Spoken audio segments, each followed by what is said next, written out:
Entra Tá? agora. 5, 4, 3, 2. Ó, vendo bate-papo aí. Vamos Beleza. lá.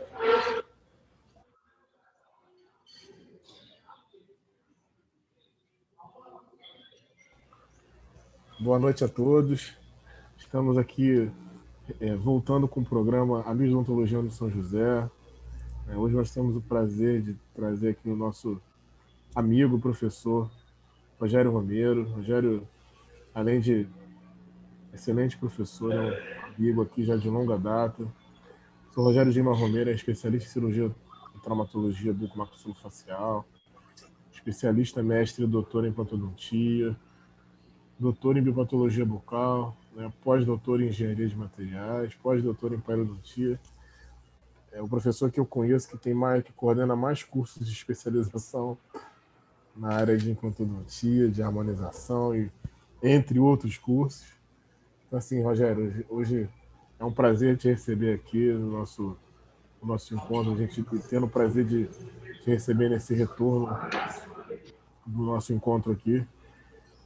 E queria te parabenizar mais uma vez aí por estar junto com a gente aí. Para mim é um prazer trabalhar com você, enfim, participar de alguns dos seus cursos aí, aqui no Rio de Janeiro. Agora a gente tem o mestrado abrindo aí na São Leopoldo também, enfim. Queria te deixar super à vontade aqui, a casa é toda sua. Fica à vontade, meu amigo. Fala toda sua aí. Fala, meu amigo Edson. Muito obrigado pelo convite. É sempre uma honra poder estar falando com vocês. A gente sabe o sucesso que são essas lives que você organizou durante toda a quarentena e agora continua, porque realmente foi muito proveitoso. Uma grade fantástica, né? E é uma honra poder fazer parte disso tudo aí. Para mim também, ainda mais por ser seu grande amigo e parceiro de curso, né? Conhecer a sua competência tanto clínica como didática, né? E uma grande pessoa, eu acho que todo mundo que está aqui sabe, isso é unanimidade, né? Não tem uma pessoa no Rio de Janeiro, dentista, que não conheça e não goste do Edson. Não conheço essa pessoa aí no Rio. Então, muito obrigado pelo convite, né? Eu nunca fui na São José, né, Edson? Sempre ouço falar porque por você, os alunos que vêm da São José fazer curso conosco, né? Então, a São José realmente é uma faculdade muito conceituada aí no Rio de Janeiro. Um dia eu quero conhecer pessoalmente, né? Agora a gente está em fase de quarentena, tá voltando daqui a pouco, aí quem sabe um dia a gente dá um pulo lá, né? Não, com Trazer certeza. seu Você Rafael que está organizando aqui junto. já era para ter ido no nosso ECOA do ano passado, mas não deu. Do ano É retratado, verdade, né? né? Foi junto com a. Eu lembro que foi o aniversário da minha esposa na época, lembro direitinho. Bom, 2020, 2020 teve o. Foi online, né? Mas esse ano, se Deus quiser, você vai conhecer. sim, certeza. Bom, é interessante poder falar para um público também acadêmico, né? Porque são futuros profissionais ali que estão muitas vezes na incerteza, né, Edson? Sempre com dúvidas sobre odontologia. E eu quero passar também um pouco da minha experiência de vida e um pouco também de como eu cheguei até aqui. O Edson até me pediu para contar um pouco sobre isso, porque eu acho que vale às vezes de exemplo, positivo ou não, mas vale sempre de exemplo para todo mundo que está começando a trajetória de professores, né? De como chegamos até aqui. A história do Edson vocês conhecem muito bem, né? Eu conheci o Edson no doutorado, em plantodontia, lá na São Leopoldo Mandique de Campinas, e desde então a gente manteve uma amizade até conseguir, agora, já há um tempo, né, montar esse curso juntos. Trabalhamos juntos na São Leopoldo do Rio de Janeiro, com o nosso curso de especialização, que já virou tradição aqui na São Leopoldo, e também com o nosso curso de mestrado, que está para começar aí em março. Bom, eu vou passar um pouco, começar a pintar a tela e daí eu vou explicando um pouquinho para vocês. Beleza, meu amigo? Mas, Boa aula aí. Fica à vontade. obrigado. Eu vou falar de um tema um pouco complicado, principalmente para quem está na graduação, né? Mas, enfim, de uma maneira mais tranquila, até para mostrar a que ponto a implantodontia hoje pode chegar dentro da reabilitação oral, né? Então, o tema que a gente vai falar aqui é simplificando a reabilitação de maxilas atróficas com implante e harmonização, que são os temas que eu mais trabalho hoje no meu consultório e nos meus cursos. Falar um pouquinho da minha trajetória, como o professor Edson falou, né? Então, não vou contar meu currículo, não. Vou falar como aconteceram as coisas, né? Pra vocês entenderem. Eu sou especialista em buco, eu saí da faculdade, não tinha condição financeira de fazer uma especialização, então eu fui fazer atualização em implantodontia na USP de São Paulo, e logo depois, no segundo ano de formado, eu comecei a especialização em cirurgia buco. Acabando a especialização em residência, eu fiz especialização mestrado em implantodontia na Universidade de Santo Amaro, e depois o doutorado em implante, onde eu conheci o Dr. Edson e a gente se formou aí em 2009. Tem um tempo já, né? Eu fiz simultaneamente um outro doutorado em patologia bucal e fiz depois pós-doutorado em engenharia de materiais e pós-doutorado também em periodontia, que eu terminei o último aqui em 2016. Eu fiz bastante pós-graduações justamente porque sempre quis pesquisar bastante, né? E como eu sou um clínico, para quem me conhece sabe que eu gosto de trabalhar mesmo, trabalhar no consultório, né? Apesar de parecer um pesquisador, eu acabei fazendo muitos cursos desses para me aprimorar e ter possibilidade de estudar mais e conseguir desenvolver o que eu estava em mente aí nos cursos de pós-graduação de nível doutorado e pós-doutorado. Mas aí, uma coisa que eu sempre falo para todo mundo, né? Ninguém precisa estudar tanto, fazer 2 doutorados, 2 pós-doutorados, mas a hora que a gente vira a chave da nossa vida é a hora que a gente começa a estudar. Quando a gente sai da faculdade hoje, a gente sai muito cru, né? A gente sai com pouca experiência. Então, a odontologia é uma profissão que a gente não pode parar, gente. Até hoje eu estudo, faço milhões de cursos ainda. Minha esposa sempre fala, mas você precisa aprender mais o quê? E aí que a gente vê sempre, né? Quanto mais a gente estuda, mais a gente vê que a gente sabe quase nada, né? Então, eu acho que muita gente consegue aí hoje com marketing, Instagram, um sucesso aí repentino, e muitas vezes as pessoas querem se espelhar nesse tipo de profissional, que eu não estou falando que está errado, tá, gente? É uma maneira hoje, a rede social, de você se promover, mas sem conteúdo, nada se mantém. Então, eu sei que é importante a rede social, mas foquem no estudo. O estudo vai fazer com que a sua rede social seja verdadeira, né? Coisa que é difícil hoje, a rede social de qualquer pessoa ser verdadeira, né? A gente mostra só o sucesso, só coisa bonita, e ninguém fala o que você passa, né, para chegar até lá. Então, eu queria dar essa dica para vocês, que a única coisa que é certeza que vai dar certo é o seu estudo. Eu posso ser um empresário de sucesso? Posso, mas é uma sorte. Eu posso bombar no Instagram? Posso, também é sorte. Agora, o estudo não. Você estudou, você vai chegar lá. Então, estudem, sempre, cada vez mais. Mas, enfim, eu moro em Lorena, que é essa cidadezinha aí do interior de São Paulo. Quer dizer, vocês nem estão vendo aí, porque não está no mapa, né? Mas onde vocês estão vendo ali, perto do estado do Rio de Janeiro, Guaratinguetá, logo depois é Lorena. Então, uma cidadezinha do interior, mas como o Edson falou, né, eu dou curso em várias cidades hoje. Aqui está Lorena. A gente tem uma equipe de implante, de professores de implante. Hoje tem mais de 20 professores. Se chama Implante Brasil, que ministra cursos aí no Rio, junto com o Dr. Edson. Em São Paulo, Campinas, Santa Catarina, agora na Bahia, né, no interior de São Paulo, enfim, em vários lugares. E também tem uma equipe de pós-graduação em implantodontia, que se chama Hoft Brasil, que também ministra cursos de especialização. Também no Rio de Janeiro, na Certo e na São Leopoldo Mandic, vai começar agora uma turma, São Paulo, nos mesmos lugares que a gente trabalha com a implantodontia. Bom, esses são os locais que nós ministramos cursos de pós-graduação hoje no Brasil. E hoje a gente tem 22 turmas de especialização em implante, mais 5 de harmonização e 2 de mestrado.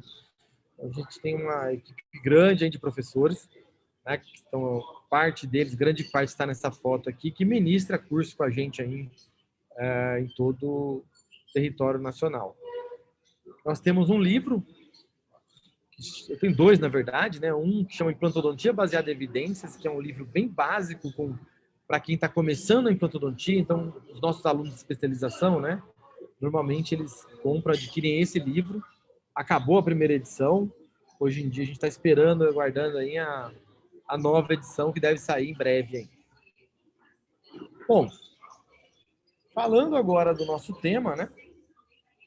Que é reabilitação de pacientes com pouco osso, sem dentes na maxila, então desdentado total, que na verdade é o paciente que mais se deu bem com o implante, né? Porque o implante funciona muito bem em qualquer situação de perda dentária, mas quem não tem nada e usa uma prótese total, sai maravilhado quando troca isso por uma reabilitação fixa sobre implantes.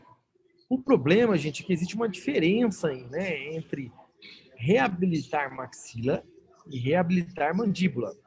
A maxila é muito mais difícil, a gente perde muito osso, né, tanto em espessura como em altura, isso dificulta bastante a execução da minha cirurgia. Então, para vocês terem uma noção, o padrão de reabsorção dos dois, da mandíbula é sentido superior inferior, da maxila inferior superior e em espessura. Então, quando eu vou reabilitar esse paciente, a gente sempre tem um problema, que é uma discrepância muito grande entre a posição dentária e a posição óssea. Então, na mandíbula, gente, é muito comum a gente ter sucesso, porque se eu colocar 4 implantes entre os forames e colocar uma fixa, que a gente chama de PF3, ou prótese de protocolo, a gente tem um índice de sucesso muito alto, quase 100%. E sempre, quase sempre tem osso. Raramente um caso como esse, a gente tem pouco osso e o sucesso é um pouco mais comprometido. Do contrário, quase sempre eu tenho muito sucesso. Agora, a maxila, a gente tem a pneumatização do seio maxilar, a gente tem uma perda óssea em espessura na maxila. Então, a gente tem uma série de problemas. Eu tenho normalmente uma maior reabsorção e uma maior necessidade de enxerto. Não é sempre que eu vou ter uma situação como essa, gente. Quem está vendo uma panorâmica, todo mundo da faculdade conhece isso, né? Olha a quantidade de osso que eu tenho na maxila. Esse tipo de paciente eu tenho que tirar osso dele. Eu tenho que desgastar osso para que eu tenha sucesso na reabilitação. Agora, o mais normal é isso aqui, eu ter uma maxila reabsorvida, em pouca espessura e o seio pneumatizado que impede que eu coloque implante na região posterior. Então, eu tenho que acabar fazendo técnicas de enxertia óssea que possam suprir essa falta de osso. Então, como é que eu simplifico isso? Hoje em dia, a gente cada vez mais está diminuindo a quantidade de implante.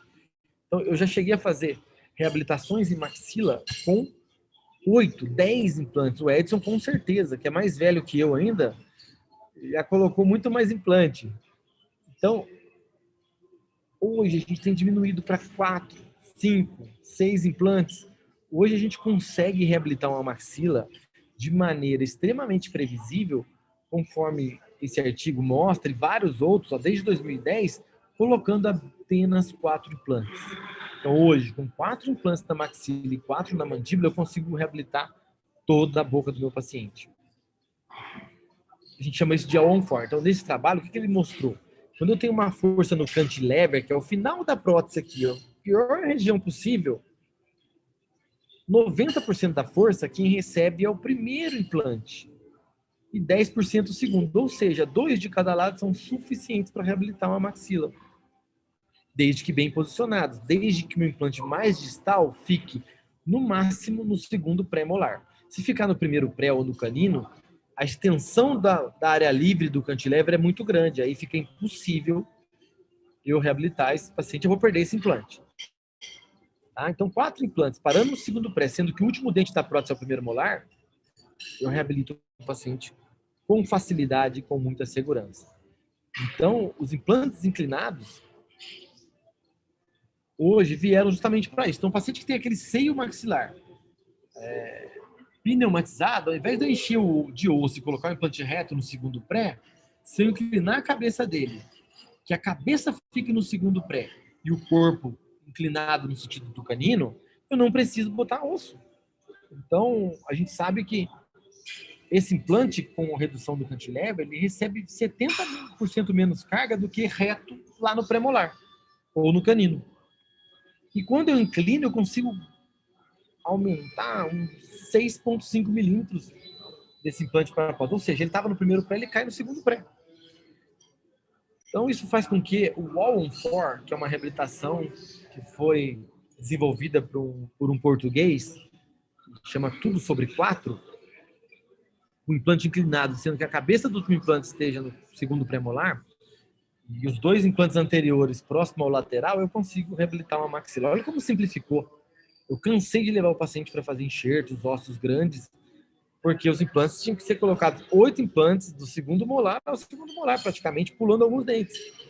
Né? Então, hoje, sabendo que o segundo pré é suficiente, que eu vou tirar o primeiro molar na prótese, e se eu inclinar a cabeça até o segundo pré é suficiente, eu diminui muito a quantidade minha de enxerto. E aqui é um resultado de 800 casos de All-on-4 mostrando sucesso. Olha a radiografia que legal. E esse é o caso que eu fiz na minha sogra, né? Então, vamos lá. Eu vou abrir a maxila dela. Qual que é o problema da técnica? Eu tenho que passar esse implante o mais próximo possível do seio maxilar, para aproveitar ao máximo o osso nativo do paciente, não cair dentro do seio. Então, o que eu faço? Faço uma perfuração no seio do paciente, né? Essa perfuração no seio do paciente, a gente vai sondar a região interna do seio, sentir a parede anterior. Aí eu gosto de usar um lápis, eu esterilizo o lápis, não é lápis cirúrgico normal. Eu esterilizo, lápis cirúrgico não, lápis de papelaria, desculpa. Eu esterilizo esse lápis, marco o seio maxilar como está na tomografia, marco o implante tangenciando o seio, mais 2 anteriores. E aí, quando eu vou com a minha fresa, eu vou com ela seguindo a linha do meu lápis.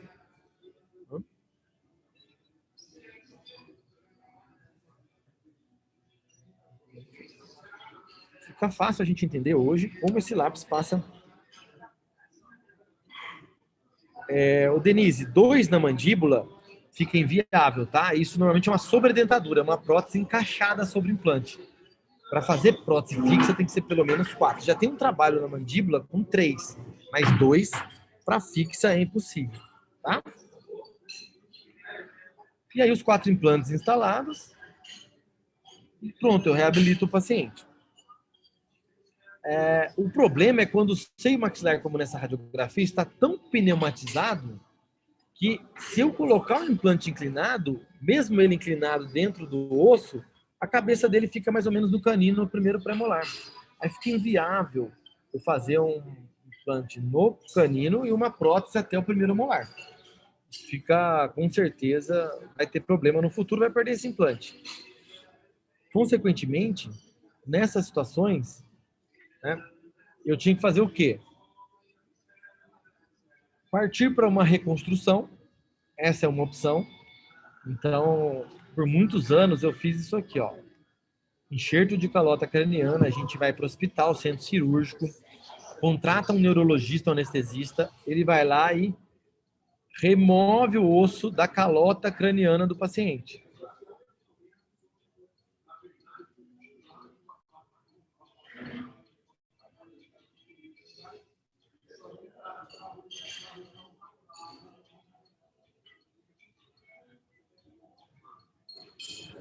E aqui mostrando. Depois, ó, ele vai usar uma broca, igual a gente faz, né? E depois ele utilizando um cinzel. E esse cinzel vai remover o bloco ósseo da calota craniana. Logo depois, eu vou pegar esse osso, mesmo anestesia geral, a gente dá uma anestesia para uma vasoconstrição, e aí a gente vai fixar esses blocos com parafuso. Eu fiz muito isso até 2010, por aí. Depois eu diminui muito e hoje eu não faço isso. Já vão entender por quê. Espera 8 meses e coloca o implante entre esse osso novo e o bloco ósseo colocado. A outra opção é fazer o que a gente chama de RHBMP2. O que é isso? É uma proteína que pega a célula tronco da gengiva e do osso e transforma em osso. transforma, na verdade, em osteoblasto que vai produzir osso. Então, ele pega uma célula mesenquimal. Então, gente, hoje, conseguir induzir célula-tronco é o futuro. Né? O grande problema dessa cirurgia, eu vou mostrar para vocês, essa cirurgia eu fiz lá no Paraguai junto com a professora Patrícia e o professor Fernando. Esse caso está publicado, inclusive, aqui no Brasil. Um osso muito fino. A gente coloca uma tela de titânio, porque a proteína é um líquido. Na verdade, ele é um pó que a gente joga água. E esse líquido é colocado numa membrana de colágeno, que é uma esponjinha, tipo um hemospon, que é mole. Então, se eu fechar a gengiva ali, a gengiva amassa, forma pouco osso. Então, você coloca uma tela de proteção de titânio para segurar a gengiva em posição e depois suturamos. Aqui a esponjinha lá dentro com a proteína. E depois de 8 meses, a gente tem a formação óssea a partir só da proteína. Não colocou nenhum enxerto ali, né? Abrimos e colocamos os implantes. Super interessante, porém, essa proteína para fazer só a parte anterior da maxila custa R$18.000. Então, é bem inviável e agora eles não estão vendendo mais no Brasil. Até porque é difícil a venda, né? A outra opção é o que a gente chama de fixação zigomática. Então, ao invés de eu fazer enxerto, porque eu tenho que fazer enxerto, esperar 8 meses, depois fazer implante, esperar mais 6 meses para minha prótese. Eu posso colocar o que a gente chama de fixação zigomática. Que é o quê? O Brånemark desenvolveu isso, o mesmo cara que desenvolveu os implantes normais, para pacientes como esses, ó, que tem grandes perdas de maxila por tumor, por alguma doença que possa ter causado a perda dessa maxila, um acidente. Ele buscou uma ancoragem para esses pacientes. Ou para paciente que não tem nem aonde colocar enxerto, tão pouco osso que tem. Ou quando eu tenho uma pneumatização muito grande de seio. Nesses casos, né, a gente põe o implante inclinado, fica no 13, 14, 23, 24, fica inviável fazer a prótese, a gente fazia 2 implantes e fazia os implantes zigomáticos, que eles vão atravessar o seio maxilar e fixar, ancorar lá no osso zigomático. Então, esse aqui é o primeiro caso que eu fiz de zigomático, quer dizer, primeiro publicado em 2008, né? Já tem 12 anos que eu publiquei isso aqui. Um caso de paciente que tinha os implantes todos estragados na boca. Olha a situação intraoral. E os implantes zigomáticos atravessando o seio maxilar, instalados ali um pouco palatinos, assim que eles ficam, né? E mais implantes instalados na região anterior. Embaixo removemos tudo também e instalamos 5 implantes. Na época a gente trabalhava com 5 e uma reabilitação imediata. Então, no mesmo dia, quer dizer, foi no dia seguinte, porque o paciente estava com anestesia geral, né? Foi fazer a prótese fixa sobre ele. Tá? Então, o implante zigomático, gente, é uma realidade muito interessante, mas é uma cirurgia complexa, ambiente hospitalar, centro cirúrgico, precisa de uma curva de aprendizado muito grande, porque não é muito fácil, mas a gente pode fazer, eu ainda faço ainda, só não passo dentro do seio, que normalmente a gente faz por fora hoje, para não ter sinusite, mas enfim, eu ainda faço com uma certa frequência. Só que eu sempre procurei simplificar, seguindo o nosso mestre Brånemark, que sempre falou menos é mais, né? Resolvi criar uma técnica para fazer implantes nessa situação sem precisar ir lá no zigomático, o centro cirúrgico, anestesia geral. Então, quando eu tinha um implante inclinado, onde esse implante fica entre o 13, 24, 13, 14 ou 23, 24, ao invés de eu ir lá no zigomático, eu entrei um pouco dentro do seio e ancorei ele lá no nariz. Aqui, os primeiros foram implantes curtos, eu não consegui uma ancoragem muito grande, porque quem não trabalha com implante ainda, os implantes maiores que tem para vender são de 15 ou 18 milímetros. E eu desenvolvi implantes de 22, 24 para que eu entre no seio e busque a cortical nasal para ancorar esse implante. Então a gente chama essa técnica de implante longo transsinusal.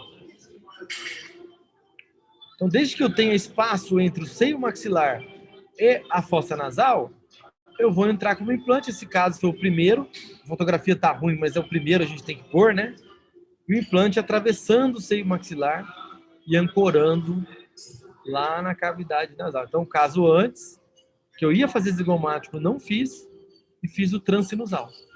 É mais simples, para quem está fazendo implante, sabe que isso qualquer implantodonista com pouca experiência já sabe que consegue fazer. Muitos casos, meus alunos fazem. Esse outro caso, 2010, ó, o seio bem pneumatizado, abriu o seio e ancorou ele atravessando o implante, atravessando o seio maxilar. Bom, depois que a gente começou a fazer essa técnica com implantes que a gente tinha no mercado, eu comecei a estudar e ver se tinha alguma coisa na literatura. Existiam alguns trabalhos, poucos, sobre isso. E os que tinham também eram implantes curtos, né? Então, implante de 15 atravessando o seio, bem parecido com o que a gente queria.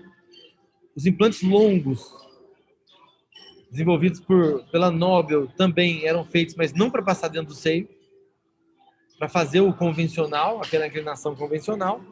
Então, a gente chegou na Sim, eu, o professor Alexandre Carvalho, e pedimos para a Sim, que é uma empresa de implante do Brasil, desenvolver um implante normal, só que com comprimento de 20, 22 e 24 milímetros. E esse é um vídeo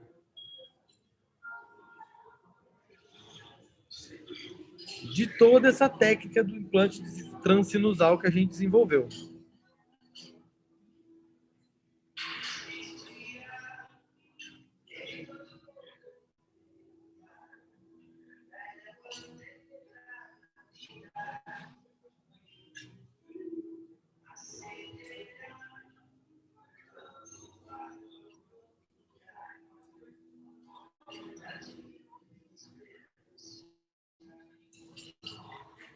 Então aqui seria uma inclinação normal, e o transsinusal a gente vai lá no primeiro molar. Olha a diferença da extensão do meu último implante. Olha como o meu último implante agora vai lá no primeiro molar. E eu vou ter uma peça protética que pode chegar até segundo molar, se o paciente quiser, e pode ficar no primeiro molar sem nenhum cantilever. Então, ó, a membrana do seio foi deslocada lateralmente, de medial para lateral. Lógico, eu tenho uma broca mais longa para isso. E aí eu vou atravessar o seio e ancorar o meu implante lá na cortical nasal. Para quem trabalha com implante, gente, é muito simples, mais simples, né, fazer isso do que fazer um implante zigomático. Mas não tenha dúvida. Tá?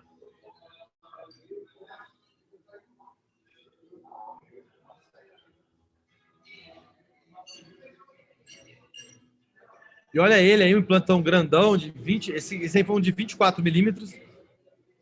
Então, gente, é igual um implante convencional, mesmo encaixe de prótese, tudo igual. Só é mais longo.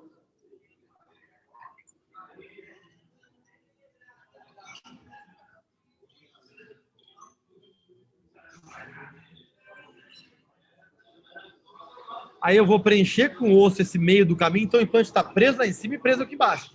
No meio ele está no seio, aí eu vou encher com enxerto. Então é uma situação que eu posso, inclusive, fazer o que a gente chama de carga imediata, que é colocar a prótese no mesmo dia da cirurgia. Aí os outros implantes anteriores, aqui eu coloquei 6, né? Implantes 2 transsinusais e 4 anteriores. Eu posso fazer 2 transsinusais e 2 anteriores. Aí a gente publicou um relato de caso com a técnica, né, para mostrar como fazer, para marcar na literatura como o primeiro artigo a respeito. Aqui mostrando o caso clínico do artigo. Olha o tamanho do implante, olha como ele vai até a asa do nariz. E a gente foi fazendo os pacientes. Olha o caso. Seio maxilar muito anteriorizado. Não dá para fazer inclinação convencional. Ou eu faço enxerto, ou eu faço zigomático. Então a gente vai optar pelo transsinusal. Olha o paciente. Incisão retalho. A gente faz um retalho grande. Aqui é a fossa nasal. E aí eu vou descolar. Aqui já tem um buraco do seio com a membrana deslocada para distal, né? Que a gente chama de lateral, essa posição. Aí um guia cirúrgico mostrando que eu vou entrar no primeiro molar e com meu lápis marcando, vai atravessar o seio e ancorar lá na fossa nasal. Do outro lado a mesma coisa, 2 implantes anteriores, então um caso all-on-4, sem cantilever, né? Ou implante transsinusal. Olha que linda essa imagem do implante. Então a gente tem um implante aí, esse é um de 22 milímetros, né? Então é um implante convencional da Sim, que é essa empresa que eu trabalhava, e só que ele é mais longo. Aí o implante transsinusal. E aqui um vídeo mostrando ele entrando no seio, aquilo mexendo é a membrana do seio, né? Como ela está descolada, o paciente quando respira, a membrana vai e volta, vai e volta.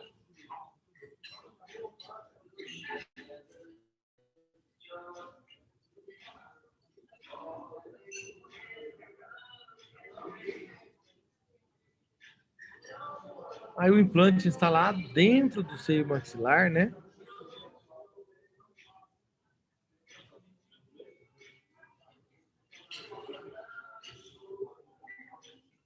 A membrana lá mexendo. E eu vou completar com tecido ósseo, mais 2 implantes anteriores. Então aqui eu tenho 2 implantes transsinusais, preenchimento ósseo. E agora eu vou suturar e já vou fazer a prótese. Então aqui essa peça já para fazer a parte protética. Então é uma reabilitação que eu faria enxerto ósseo grande ou faria implante zigomático e eu estou fazendo no consultório uma técnica bem simples e carga imediata. O paciente já sai com a prótese provisória no mesmo dia da cirurgia fixa sobre esses 4 implantes. E a radiografia, olha o tamanho do meu implante aí, né? Distorceu aqui, tá até torto o implante, né? Mas é uma distorção da panorâmica. É aqui um outro caso, é um caso realizado por uma aluna nossa já, olha que interessante, uma aluna de curso de especialização. E de um lado, do lado right, ali direito do paciente, do lado esquerdo, a gente tem mais osso. Então o implante foi feito inclinado normalmente. Do lado esquerdo do paciente, meu lado direito, foi realizado o implante transsinusal. O osso bem fino, olha só que pouco osso. Essa aluna hoje, inclusive, faz parte da equipe, é uma professora nossa, porque uma pessoa extremamente competente. Olha o paralelismo, a dificuldade desses implantes. Então, quando você vê um aluno operando melhor que você, o que você faz? Chama para a equipe, né? É assim que a gente faz. Então, essas duas, hoje a Fran e a Dani trabalham com a gente. Então, aqui inclinação normal e o transsinusal desse lado, de 24 milímetros. No caso, 4 anos depois. Tá vendo? Tem 3 imagens. Olhem a terceira imagem ali, que está escrito região 24 e 25. Acima do 4 anos ali. Aquilo onde ele está ancorando é a cortical lateral da fossa nasal. E é ali que eu ponho meu implante. Tá?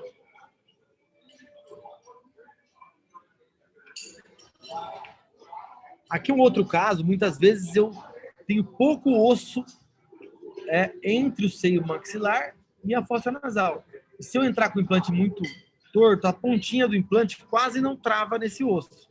Então a gente pode fazer uma outra técnica que chama transnasal, que eu deixo o implante um pouquinho mais paralelo e travo esse implante meio que paralelo à cortical nasal.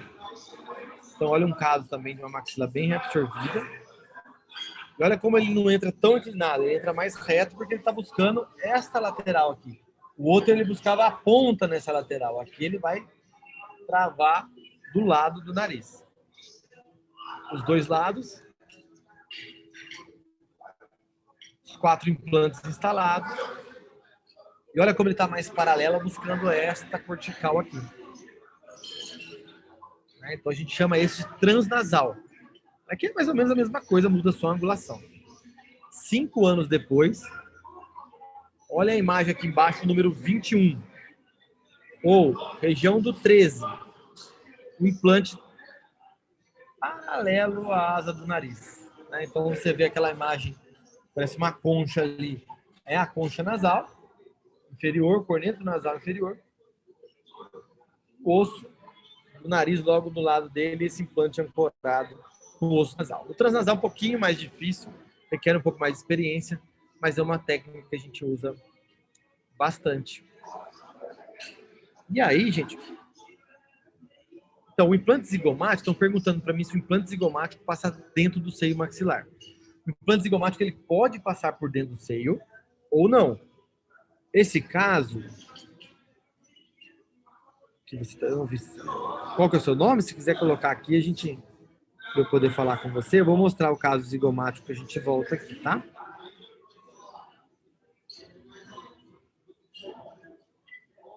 Vou pegar aqui só para você entender. Essa técnica do zigomático que eu fiz aqui nesse caso foi um dos primeiros que eu fiz, o primeiro que eu publiquei. Então a técnica original de Brånemark, a gente fura o seio maxilar, atravessa o seio e esse implante fica dentro do seio. E como a Denise está perguntando, isso dá sinusite? Dá sim, não é comum, mas dá.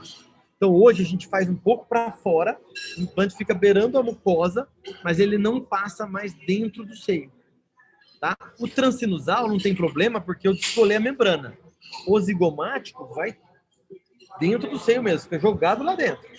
Então ele dá sinusite. O transsinusal não, porque eu descolei a membrana e coloquei enxerto. Tá bom? Acho que foi isso a pergunta, né, Denise? Então hoje a gente não faz mais essa técnica que eu estou mostrando no slide aqui. Vou voltar lá para o slide que a gente estava antes.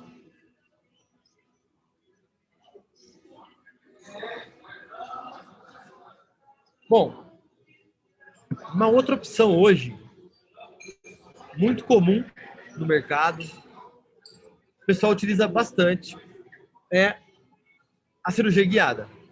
O que é a cirurgia guiada, gente? Hoje eu consigo fazer um planejamento no computador, né? Então eu vou fazer, o paciente quer fazer 4 implantes normais, a OneFor. Eu vou fazer uma tomografia do paciente, uma tomografia da prótese dele, unir isso no computador, e o computador consegue me dizer aonde eu tenho que passar inclinando o seio maxilar e esse implante na prótese, aonde ele vai sair. E a gente resolveu arriscar e fazer isso com o transsinusal. Normalmente, as cirurgias guiadas são sem retalho. O que é isso? A gente chama de cirurgia flapless. Eu não corto para operar. Então, vamos pensar num protocolo superior, o All-on-4, igual eu mostrei da minha sogra com 4 implantes, guiada. Como seria? Eu mandaria a tomografia dela e da prótese dela para um centro de radiologia.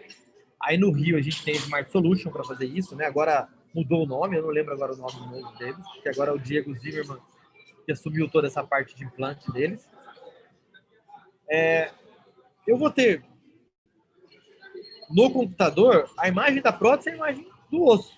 E aí, no computador, eu coloco os implantes, eu vejo se ele está na posição correta e eu imprimo uma guia para chegar, colocar a guia sobre a mucosa do paciente, só furar sem abrir retalho e colocar meu implante. Né? Isso é uma cirurgia guiada convencional. No caso do transsinusal, a gente fez uma guiada, porém com algum retalho. Por quê? Porque eu precisava mexer no seio maxilar, enxertar o seio. Então não dá para eu fazer totalmente sem abrir. Então esse caso, o Adriane, se desse esse é o problema do zigomático. Né? A gente parou de fazer zigomático por dentro do seio porque vai incomodar, vai ter sinusite, vai ser difícil resolver essa sinusite. Só que no começo a gente não sabia que isso ia acontecer e o Brånemark falou para fazer daquele jeito a gente fez. Mas é óbvio, a gente vai ter que tirar esse implante, senão não vai parar a sinusite nunca. Tá, Adriana? A gente não conta que vai ter uma sinusite, não. Se tiver, é uma intercorrência. Então vamos lá. Esse planejamento de cirurgia guiada, realizado pelo nosso colega Diego Zimmermann, aí do Rio de Janeiro.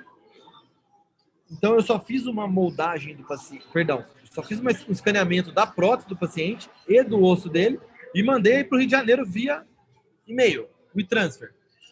E aí o Diego, que está no canto da tela aqui, ele fez um planejamento para mim, mandou esse vídeo para ver se estava ok. Acompanha para você ver todo esse vídeo, para vocês entenderem como isso acontece. Sempre é assim, se quer fazer um planejamento de guiada, olha lá o implante passando dentro do seio. Ele conseguiu prever isso tudo no computador. Ele manda esse vídeo para mim para ver se eu estou de acordo. Olha esse azulzinho aonde está saindo meu implante, ó, lá no primeiro molar. Tá ótima a posição dele, ó. De um lado na distal do segundo pré e do outro no molar. Então ele manda esse planejamento para mim e eu vou dizer para ele, olha, o planejamento está ok ou não. Se estiver ok, ele vai me imprimir uma guia, me enviar aí para Lorena, onde eu moro, né? E aí a gente vai no paciente, prova a guia, ó. Se não fosse o transinusal, era só furar atravessando a gengiva, pronto. Entregava a prótese para o paciente sem um corte, né? Eu posso fazer até carga medicina fazer um corte no paciente. Então a cirurgia guiada realmente é fantástica. Mas, como eu tinha que fazer o seio maxilar, porque o implante ia passar por dentro do seio, então olha só a diferença, Denise, Adriane, quando eu faço transinusal, eu vou puxar a membrana. Quando eu puxo a membrana, o que dá sinusite é o que está dentro do seio. O seio está dentro da membrana. Se tiver entre a membrana e o osso, não tem risco. Tá? Então eu puxo a membrana de um lado, puxo do outro, e aí eu volto para a guia. Ó. Coloco a guia, faço a perfuração pela guia cirúrgica.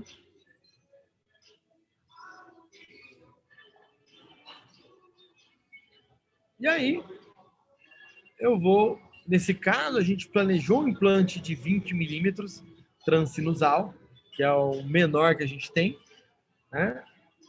Tem 20, 22 e 24. E aí, olha só, o implante passando, atravessando a gengiva, sem retalho, mas com o retalho em cima, ali na região do seio maxilar. Então, nesse caso, a gente fez uma cirurgia guiada no computador para fazer implante transinusal. Então, eu consigo, olha só que interessante, enchi aquele buraco que ficou entre a membrana e o osso com biomaterial.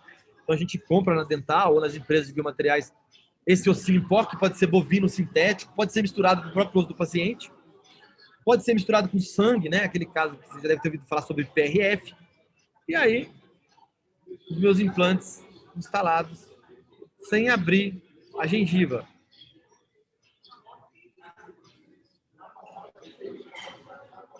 Hoje, com a cirurgia guiada, simplificou ainda mais os meus casos de implante transinusal. Né? Então, imagina, um paciente que eu ia fazer encher de calota craniana, ia fazer zigomático. Hoje eu consigo reabilitar ele de maneira muito mais simples, com essa técnica ainda mais guiada pelo computador. E aí o caso, olha o tamanho dos implantes ali, de 20, 24, se eu não me engano, os dois. Esse paciente foi, tipo, paciente inteiro, um curso só com esse paciente, né? Então, se você olhar a parte inferior, vocês vão ver que o implante parece estar atravessando o nervo alveolar inferior, né?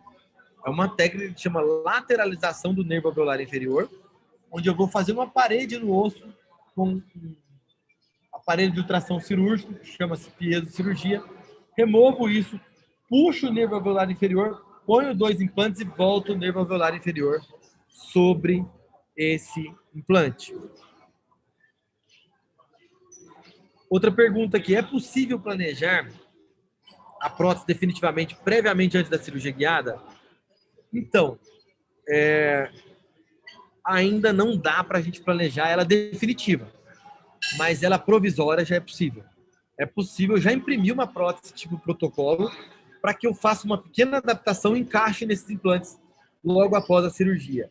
Até para unitário dá para fazer isso, dá para pôr implante e já colocar um provisório no mesmo dia, impresso em 3D, planejado no mesmo software que planejou a colocação dos implantes. A tendência futura é que eu realmente consiga o que você está falando aí. Já chegar com o implante, a prótese, tudo antes da cirurgia, chegar só encaixar e mandar o paciente embora, né? Aí é um futuro que não está tão longe, mas também ainda não é tão perto, mas será realmente a maior evolução que vai aparecer para a gente aí, tá? E aqui um caso de 3 anos, olhem a quarta imagem ali. o implante ancorando. Então, aquela cortical que vocês estão vendo ali é a cortical da fossa nasal. O implante até entra um pouquinho dentro do nariz, mas é pouco. E é dessa maneira mesmo que ele fica. Tá? Isso tudo foi planejado no computador. Da mesma maneira que estava no computador, está colocado aqui. Claro, gente, que nem tudo são flores. Denise, o escaneamento para fazer essa prótese aparecer na guia é da prótese antiga do paciente se ela estiver em boa condição. Se ela não tiver, eu preciso executar uma prótese nova. Por quê? Porque o meu implante vai se basear no posicionamento dentário da prótese do paciente. Se a prótese está ruim, o implante vai ficar ruim. Tá, Denise? Então eu tenho que realmente escanear uma prótese, né, que na verdade não é um escaneamento, né, um atomo que parece um escaneamento, de uma prótese em boas condições. Leiliane, todo material que a gente coloca no paciente pode ter rejeição. O implante, o enxerto, tá? Quem trabalha com implante tem que entender que a vida é cheia de emoções. E nem sempre a gente ganha, tá? Às vezes a gente ganha, às vezes a gente perde. Então a gente tem que estar preparado emocionalmente para isso. Tem muita gente que trabalha comigo que faz implante e fala: eu não estou preparado para isso. Nossa, meu paciente perdeu o implante, eu quase chorei. A gente tem que avisar o paciente que isso é possível e saber trabalhar com isso, né? Com sucesso. Nesse caso, por exemplo, a paciente ia fazer um levantamento de seio. É uma aluna minha aí do Rio de Janeiro, a professora Nádia, que ela foi fazer curso comigo em São José dos Campos. E a primeira cirurgia dela de seio maxilar, ela rompeu toda a membrana do seio. E como não dava mais para fazer enxerto, a gente colocou um transinusal. Nesse caso. Esse caso, olha, o paciente fez implante normal, mas infeccionou todo o seio maxilar do lado esquerdo do paciente. Aí a gente limpou, lavou todo o seio cheio de pus e não pôs mais enxerto, colocou um transinusal. Né? E resolveu o caso do paciente. Esse outro caso, ó, bem com a sua pergunta. Deixa eu falar primeiro para a Liliana. Liliana, ó, esse caso rejeitou o lado direito. Mas como rejeitou o implante e não o enxerto. Aí eu tinha enxerto, depois que rejeitou, já tinha osso formado nesse enxerto, a gente colocou o implante normal nesse osso, porque ele já estava com enxerto.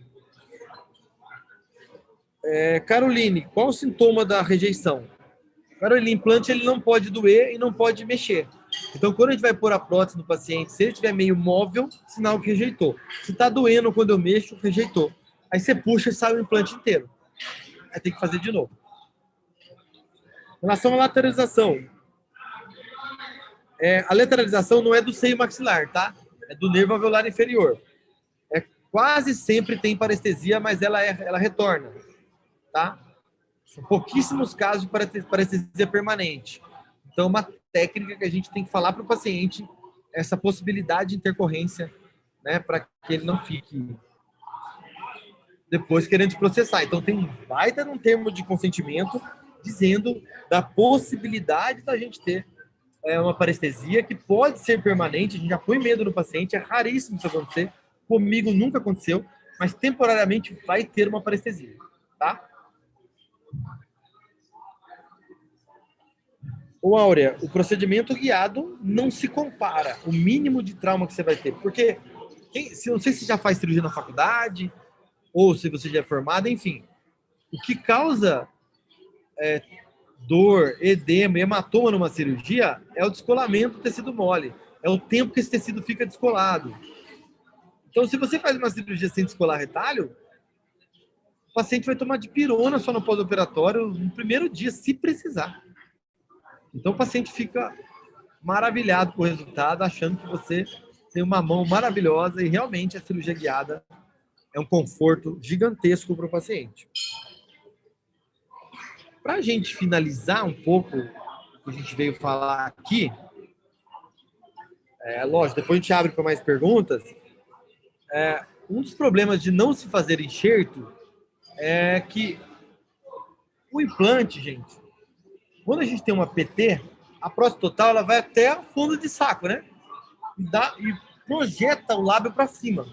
O implante ele vai do osso só até o dente. Isso quer dizer que o paciente, quando tira uma dentadura, uma PT, e vai usar uma um prótese sobre implante, muitas vezes ele tem a boca fica meio murcha, né? Se eu posso falar assim mais leigamente. Ele pede suporte labial na região que a gente chama de trígono facial, acima do lábio superior. Então, muitas vezes, eu tenho que fazer uma cirurgia sem retalho, mas acabo tendo que encher de osso aqui, abrir para encher de osso para dar suporte. Como eu trabalho com harmonização, eu criei um protocolo também para esse tipo de paciente. Como eu vou manejar esse tipo de paciente, né? Para não ter essa intercorrência. Só eu responder uma pergunta da Caroline aqui. Caroline, você tem que ter um kit para fazer a cirurgia um pouco diferente. Então, você vai gastar, mas é uma vez só na vida. Agora, o paciente vai ter que fazer uma tomografia a mais, ou o escaneamento, quando é desdentado parcial, o escaneamento. Quando é PT, 2 tomografias. E o guia custa em torno, dependendo da marca, da empresa que faz, de R$400 a R$800. Esse é o custo que você vai ter a mais ainda, tá? O implante é o mesmo, o resto é tudo igual. Voltando ao suporte labial. Então, quando a gente envelhece, gente, a espinha nasal anterior e a fossa canina afundam, independente de eu ter perdido o dente ou não. E quando eu perco o dente, isso afunda muito mais. Então, a boca já vai murchar. Mas o paciente que tem dentadura, ou PT, né? Vamos falar direito aqui.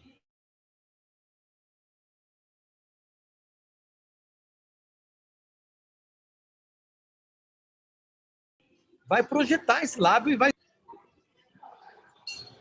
Ô, Leila, tô falando da Hoff aqui, já vou comentar, tá? Então a gente brinca, gente. A conexão deu uma parada aqui, acho que vou...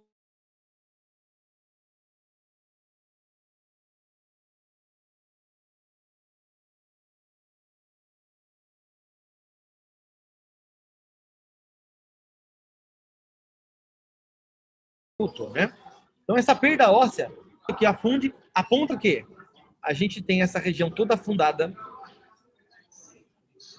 A gente tem o aparecimento dos códigos de barras, que são os risquinhos do envelhecimento.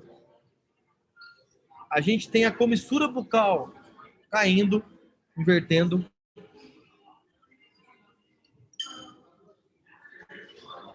Justamente porque na prótese sobre implante, a gente não tem essa flange vestibular. Tá? Então, esse excesso de PT da área chapeável dela, que vai no fundo de vestíbulo, que ajuda na retenção da prótese, ela ajuda também no suporte labial. E a prótese sobre implante, ela não tem isso. Isso é pior ainda, gente, quando o paciente perde espessura óssea e não perde altura. Porque daí a prótese sobre implante, ela é pequenininha e fica esse buraco de osso aí que o lábio cai. Quando o paciente tem pouco osso, é ruim por implante? É. Mas a prótese fica grande. Biomecanicamente é ruim, mas eu tenho uma espessura de prótese que acaba dando suporte para o lábio do paciente. Olha essa paciente com prótese sobre implante, como ela perdeu o suporte labial. Olha aquilo que eu falei para vocês, gente. Isso aqui é afundado, os códigos de barra. Então, isso aqui afunda, o sulco nasolabial fica mais pronunciado. Olha a comissura bucal. Olha como o lábio diminui. Então, eu desenvolvi Estou vendo uma pergunta aqui.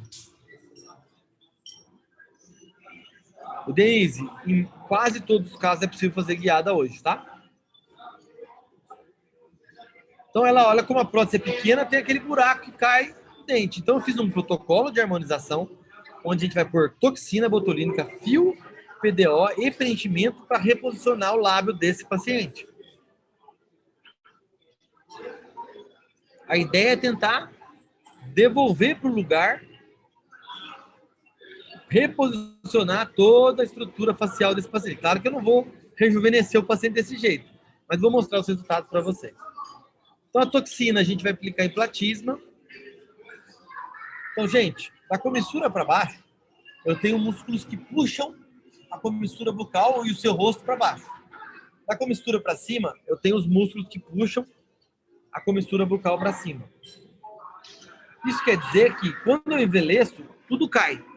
E esses músculos, por ação da gravidade, acabam sendo mais fortes e puxam o canto da boca para baixo e sua cara envelhece. o Botox, ele paralisa a musculatura. E quando eu paraliso a parte inferior, a parte superior trabalha sozinho e eu consigo levantar o rosto do paciente só parando a parte inferior com o Botox. Aí o preenchimento. Como essa região aqui afundou, eu vou com ácido hialurônico e faço 3 bolas, uma na espinha nasal e 2 na fossa canina, um pouco anterior à fossa canina. Uso uma seringa de preenchedor, né, juntando esses 3 pontos. Depois, para melhorar esse código de barra, eu vou entrar com uma cânula na pele, na região do sulco, e vou soltar toda a minha pele. Então, eu faço esse movimento, solto a pele e preencho isso e vou esticar esse código de barras.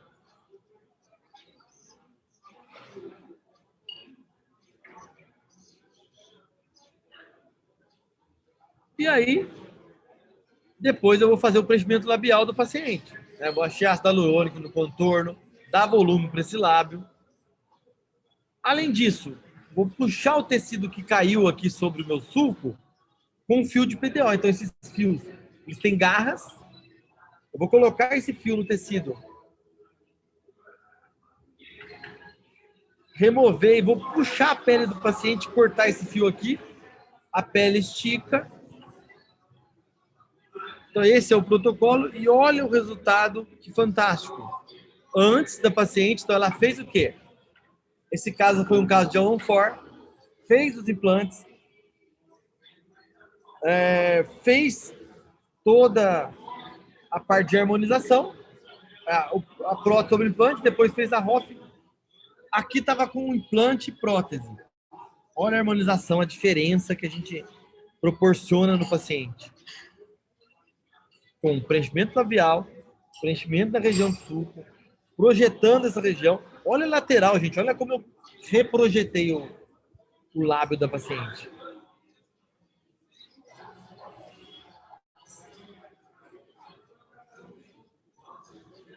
Uma outra maneira de projetar é com prótese. Eu posso fazer uma prótese de resina e parafusar no osso do paciente.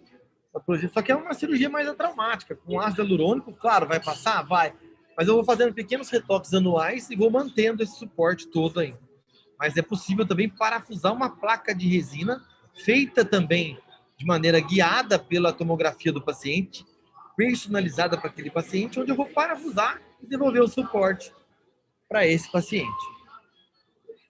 E para a gente finalizar a nossa aula de hoje aqui, a gente vai mostrar um caso de transsinusal que depois fizemos toda a parte de harmonização da maneira que eu mostrei naquela paciente.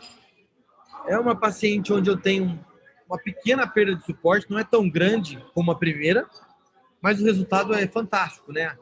Então a harmonização, ela veio, gente, para finalizar os meus casos. A gente ia para o congresso, só via foto de papila, dente afastada. E o paciente não é só papila e dente, ele é lábio, ele é face. Então, se eu posso devolver um sorriso lindo para o paciente, porque eu não posso melhorar o contorno desse sorriso? Não é mais só o quadro, é a moldura também. E hoje a gente é capaz, na harmonização, de fazer isso. Tá? Vamos ver esse caso aqui para a gente entender. O preenchimento dura de 1 ano a 1 ano e pouco. Tá, Adriane? Poderia também. Hoje já pode fazer osso impresso no computador, tá? Mas ele pode reabsorver, a resina não reabsorve. Então, olha esse caso, olha a perda de suporte labial, mas aqui está sem prótese, sem nada. A gente fez o implante transsinusal, né? Eu não sei se está sendo gravado, Caroline. Aí depois a gente vê com o professor Edson. Se for gravado, por mim não tem problema, tá? Aqui o implante atravessando o seio maxilar. Olha a perda óssea que tinha. Então, lembra que eu falei? Quando tem pouco osso, muita perda, a prótese é grossa. Isso acaba melhorando o suporte. Então, esteticamente, não fica tão ruim. Uma prótese de porcelana realizada sobre implantes.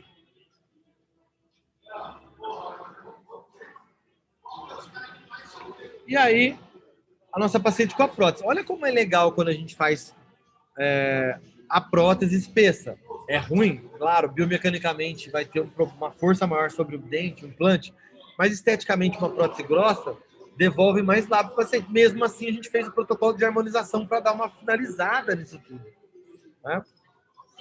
Então, aí o caso e o protocolo de harmonização. Logo após a harmonização, olha o resultado de antes, uma visão 45 graus, lateral, frontal do paciente. Depois, com a harmonização. Claro que ela está maquiada aí também, né? Ela fez uma maquiagem para aparecer na foto. Mas notem lateral, suporte labial, né? Que às vezes eu dou essa aula, o povo gosta de criticar e fala: ah, mas tá maquiada, né? Mas eu não quero que você veja a beleza dela, eu quero que você veja os tecidos reposicionados, né? Uma visão frontal, 45 graus e lateral. E uma imagem da paciente, olha, que ela mandou pra gente. Olha como fica bonita a prótese agora, né? Olha como eu valorizei a minha reabilitação cerâmica. Se eu ponho uma reabilitação cerâmica linda no paciente, com a boca toda estourada, sem lábio, sem suporte labial, né? Você, pô, é totalmente fica desconexo, né? Então, hoje a harmonização pode fazer isso por nós, né? Eu sou um exemplo disso. Como não é o objetivo da aula, né? Eu não pus a minha foto, mas eu tenho preenchimento, o fio tem tudo isso aí na minha cara. E a minha diferença do antes e depois é gritante. Muito grande. Né? Então, a harmonização realmente veio para melhorar. Eu vou passar um último vídeo final para vocês verem o resultado, como a gente fez o make-off do trabalho dela.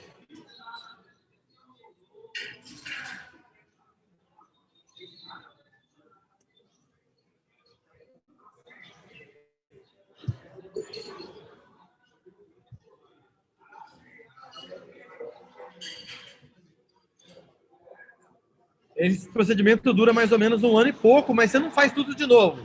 Começou a melhorar, piorar o fio, você faz um pouquinho de fio. Depois de alguns meses, faz preenchimento. O paciente vai te procurando e vai pedindo para você fazer isso, né?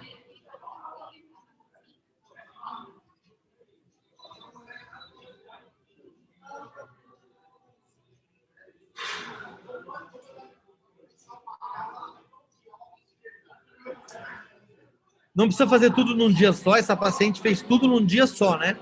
É uma paciente lá do Paraguai, a gente fez lá esse procedimento. Muito raro, Adriana, ter rejeição, tá?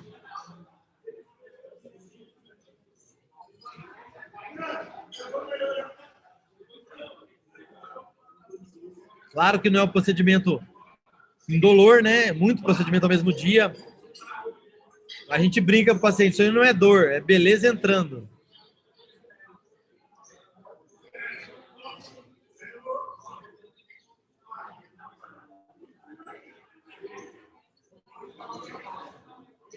Eu estou fazendo junto com uma colega minha, a professora Lídia, né? Que acompanha nos cursos de harmonização. Diferença antes e depois.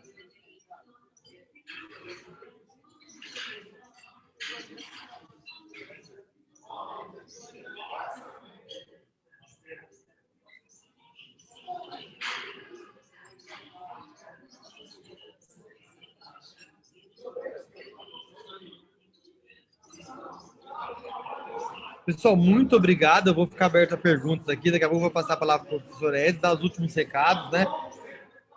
Quem quiser fazer o mestrado com a gente aí no Rio, a gente está com a turma aberta agora, que está outubro. Nossa, esqueci, essa nova turma é de março. A gente tem especialização, eu, professor Edson, na São Leopoldo do Rio também. O Edson tem a pós-graduação dele aí na São José também, de excelência. A gente vai abrir especialização em harmonização na São Leopoldo Mandique aí do Rio de Janeiro a partir de agosto. Então, quem tiver interesse é só procurar São Leopoldo. Em breve já estará no site. E estarei à disposição. Quem quiser me seguir no Instagram, né, a gente vai... Esse é o Instagram da nossa equipe, Implanting Brasil, e de baixo é o meu Instagram. Então, quem quiser me seguir, perguntar alguma coisa por lá também a gente sempre divulga os nossos cursos. Quem tiver interesse, estarei à disposição de vocês aí. Tá? Muito obrigado mais uma vez. Eu estou aqui em São Paulo, numa churrascaria, porque não ia dar tempo de eu chegar em casa. Mas daqui a pouco eu tô aí no Rio. Né? Grande abraço a todos. Edson, muito obrigado. Vou tirar minha tela aqui para a gente fazer as nossas últimas considerações. Eu que te agradeço aí. Excelente aula, como sempre. As considerações sempre muito bem colocadas, ponderadas. Eu gostei que os alunos, os professores, participaram muito aí. Você vê, ainda tem gente escrevendo aqui no chat do YouTube, né? Eu consegui deixar o YouTube ligado aqui, né? E aí eu consegui respondendo durante a...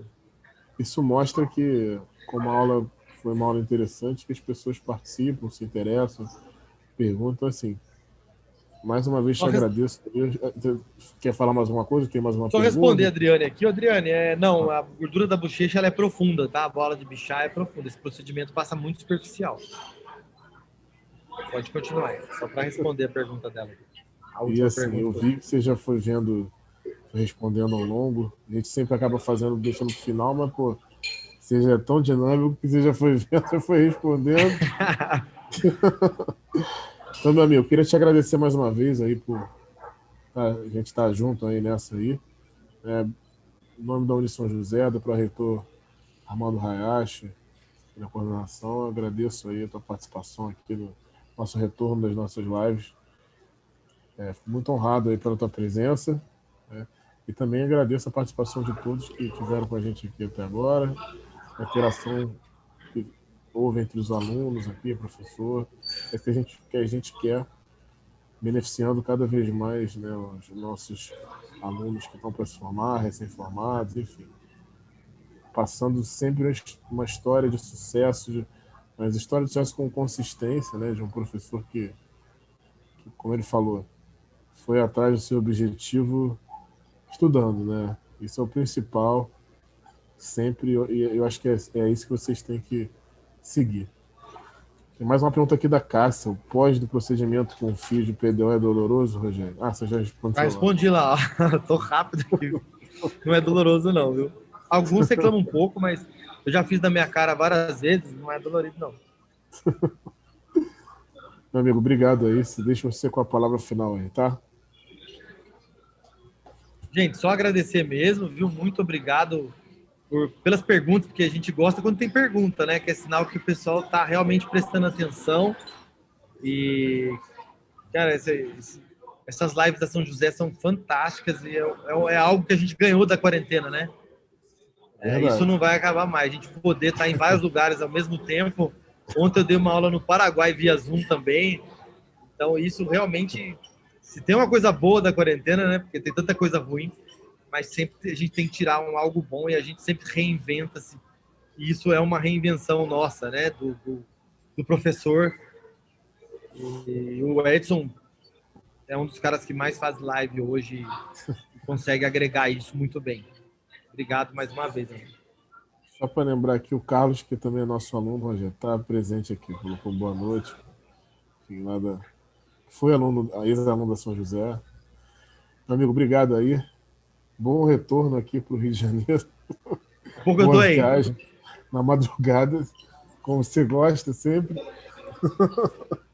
Daqui a pouco nós nos vemos aqui de manhã, tá bom? Vou responder as últimas perguntas aqui só, Edson. A hidroxiapatita, o ácido polilático, Leila, é melhor que a hidroxiapatita, tá? O paciente anestesiado, Adriane, é assim, a gente faz uma infraorbitária e faz um ponto aonde entra com fio, tá? Que a gente chama de botão anestésico. Só para a gente finalizar aí todas as perguntas. Obrigado, bom retorno aí, boa viagem aqui pelo Rio. Gente, grande abraço, bom final de quarta-feira para vocês aí. Tchau, tchau. Abraço, tudo bom.